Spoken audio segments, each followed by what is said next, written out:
Welcome to the Linked Parishes podcast. I'm Donald McCorkindale, Church of Scotland Minister for Acharichal and Ardnamurchan, linked with Ardgour, Strontian and Morvern, bringing you news from these parishes and beyond.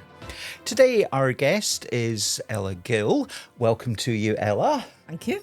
Good morning. We'll hear more from Ella in a moment or two. We're recording this on Tuesday, the 7th of October, but it will go live on Friday.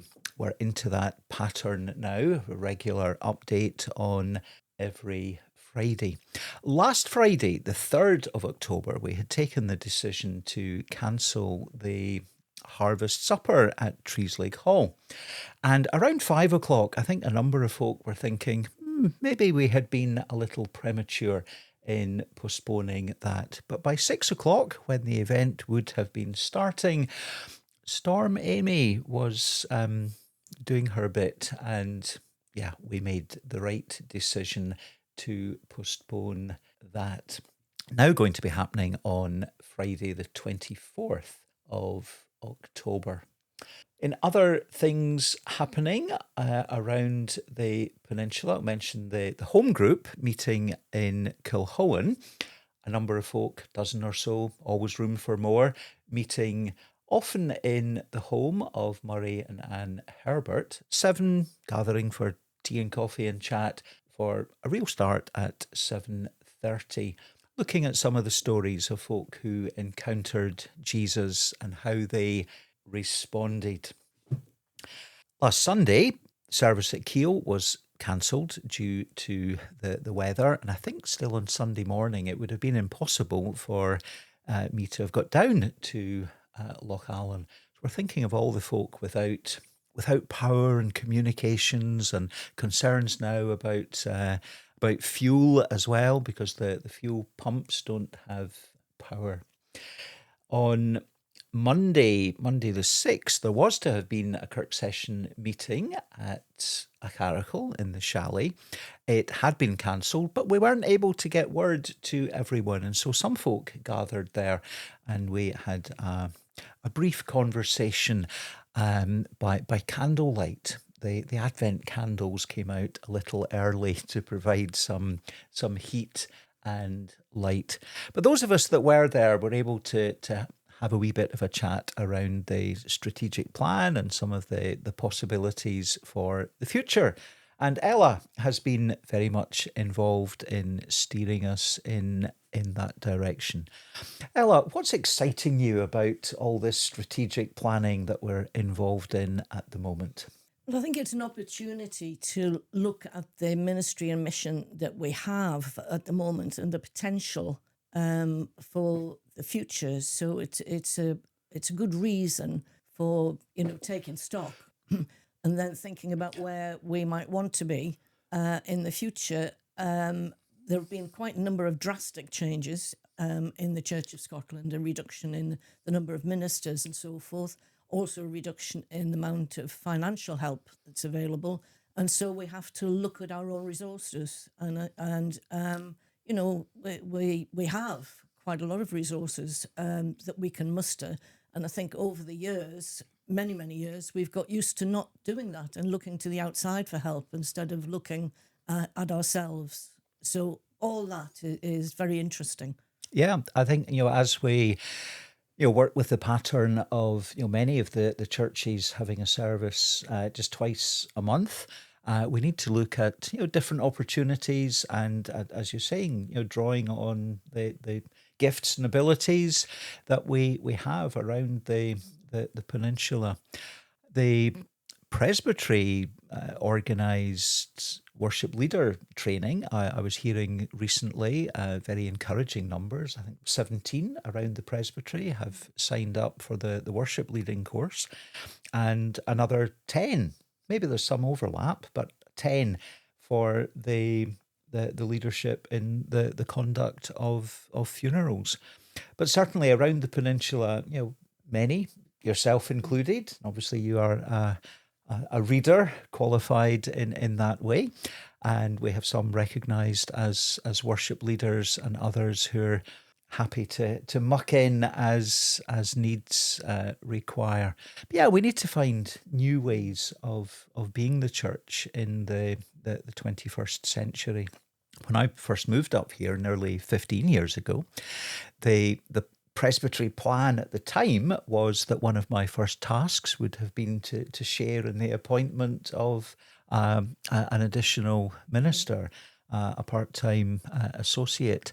And well, we're maybe getting close to now realizing that 15 years on, with the having Duncan McPherson in the peninsula with us. So nothing firmed up yet, but we're looking towards being able to appoint Duncan as an associate minister. Do you want to say any more about that, Ella?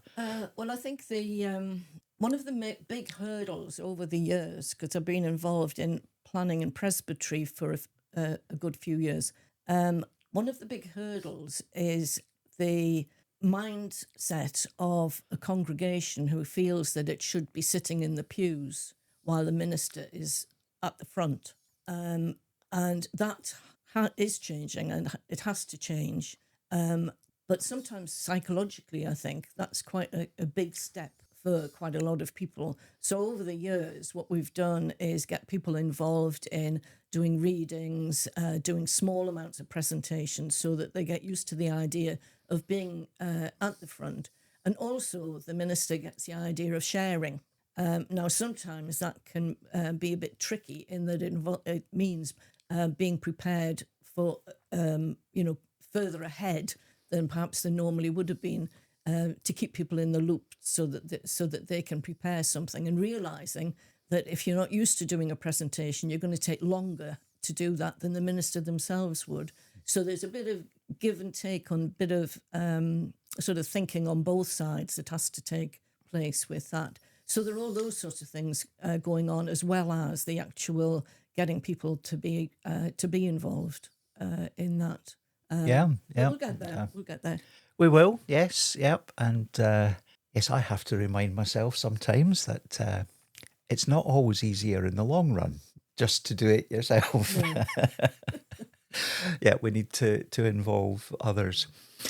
We've been able to do lots of different things because of the technology, and in many ways we don't really know who is listening to the podcast or watching some of the online worship videos and live streams.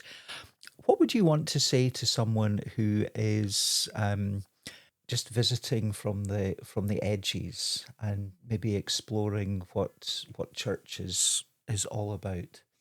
I would suggest that they look at what we've got online first, because they'll get a flavour of different people's opinions and different people's takes on particular readings or whatever, rather than go to a single church.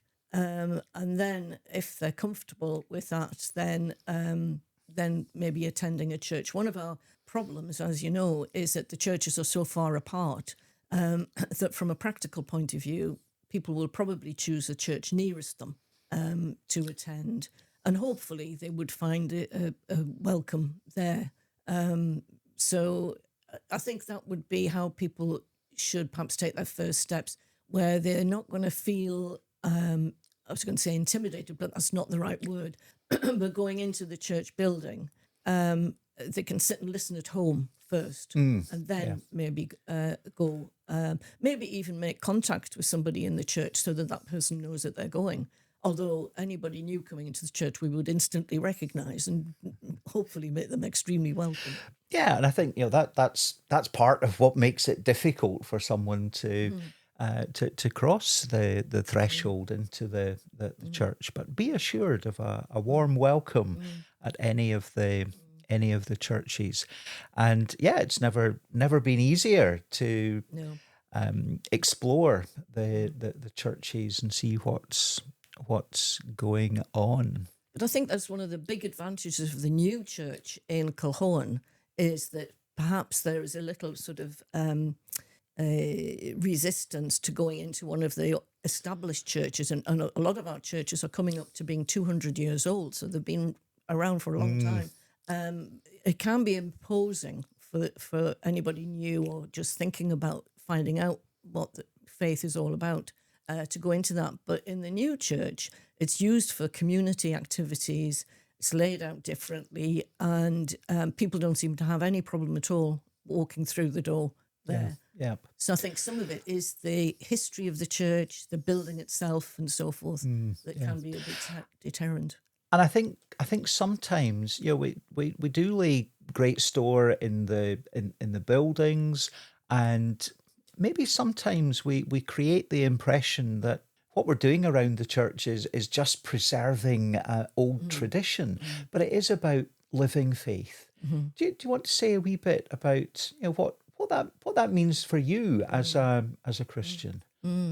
I think it's a bit of both, maintaining the traditions, because if we went through and just destroyed that, we would lose a lot of people because people hang on to that tradition. But the living faith really is about how people live and work in their daily life, and just encouraging people to discuss things. The layout of the traditional church doesn't lend itself to discussion. And so often, if you're leading a service and you ask people a question, there's a deathly silence where you don't have an answer. You almost have to go up to somebody and ask them face to face the same question. So yet, if you were sitting round having a cup of coffee, they would have no problem in answering that, or joining in, or correcting you, or criticising, or whatever. So I think the church building layout, the traditional one, can be a bit of a deterrent with that. But I think most of our members of the church, or people who attend church, are involved in a lot of other community activities. And so there is plenty of opportunity in not thrusting it down people's throats, but just by the way they behave and the way they deal with people, should be a manifestation of their faith. Yeah, thank you for that, Ella. Yeah, I think often folk maybe think that church is just another thing to make life even busier. But I suppose if we're doing it right, then it actually brings some understanding and purpose and meaning to all the rest that's going on. And I think you can see sometimes, if you've had a reflection or whatever, very often you can pick up that it has meant something to somebody in the congregation. And because you're looking at people's faces as you're delivering it, and you can then quietly follow that up afterwards. And so often that's the opening to some sort of dialogue going on. Yes. Yeah. Yep. Yeah, as you say, the traditional Sunday worship doesn't lend itself for kind of two-way dialogue. And I think some of the most exciting things that are happening around the church, and certainly here in the peninsula, are those more conversational gatherings. The Trees Hall gatherings, usually the first Thursday of the month, although the next one, October into November, will be different, tying in with Remembrance. It's still a Thursday, but it'll be I'll check the dates. But yes, those gatherings for coffee, cake, and conversation can actually be much more deep and meaningful in engagement. So too with the tea and scones gatherings fortnightly at Kilhoan Church, create a place for fellowship, for gathering, and for sometimes for quite deep conversation and thinking about what faith might mean in the 21st century. Thank you, Ella, for all that you're doing around the Peninsula Churches and for sharing some of that with us today. We have usually been asking our guests 7 quick questions. Quick answers are fine, but if any of them take us off on a wee tangent, let's go there. Ella, has there been anything that you've learned recently? Well, yes. I'm helping one of our younger members learn to play the piano. I'm not teaching them, I'm listening to them practice. Now, I taught myself to play the piano. I had lessons until I was about 10, and then decided it wasn't for me, so I stopped. And then our organist in a Harrocal church many years ago was moving. She was the only one. We had a traditional organ there, which meant we would have had no music. And so the way I was brought up was to, if you think you can help, then you've got to offer, right? And that has been a curse throughout my life. So I said, well, I could play the piano. And so I then had to step forward and started to play for the hymns. So that's the basis of my music education. I remember being so nervous the first time that I played that it was an organ that had an organ stool that had a bar across. And the only way I could stop my legs shaking was to hook my heels behind the bar on this stool. My husband, Ken, at the time was writing the odd article for Chair Doll, the local magazine, and I never knew what he was writing until it appeared in print. And lo and behold, the next month, there was this article entitled Speed Singing in a Harrocal Church. Oxygen masks and trainers available, because I'd gone straight from one verse into another, no pause, and people were just about exhausted. He reckoned I'd knocked 10 minutes off the length of the service. But eventually, things calmed down. So that's my education. And I was asked if I would listen to this youngster practicing because she wasn't doing it very well. I said, well, you do know that's I'm not taught properly. And it doesn't matter. Can you come and listen to her?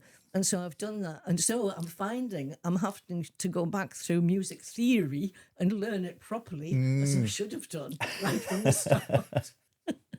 Every day's a school day. It is. Is there a piece of advice that has always stuck with you? No, not really.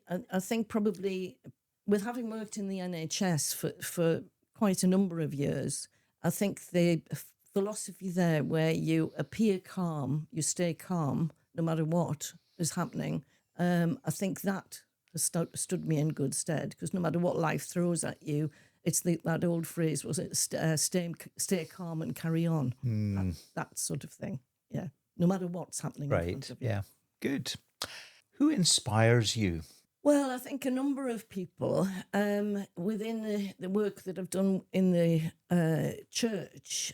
Dietrich Bonhoeffer, I think, is quite an amazing person, just for his steadfastness in sticking to his principles.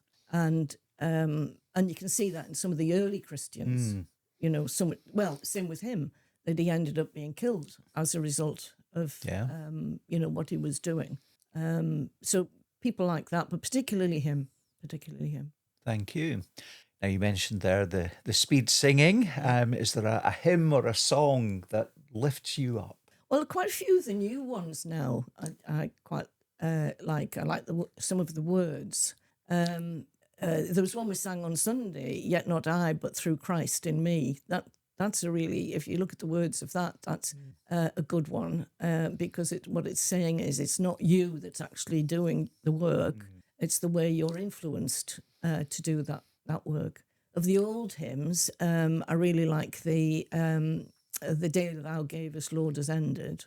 And so there are some of the older ones that are good. But I think the words and the newer ones do speak more, the language is more relevant. Right, yes, yep. You mentioned the service at Acharacal last Sunday. On Saturday, I wasn't able to contact you or anyone else. I didn't know if the service was going ahead, but well done for going ahead. Well, no power. I was surprised the number of people who turned up, and the Achim family, they played, and of course all the instruments were acoustic. So we managed, we had a good service. Fantastic. Is there a book, a film, or a podcast that you would recommend to others? Yeah. Well, the film I like is Cinema Paradiso, which is an Italian film. So it's got subtitles on. It's not a particularly deep film, but it's about a young lad who likes to be involved in projecting the films in the cinema, and he keeps getting told off that he shouldn't be where he is.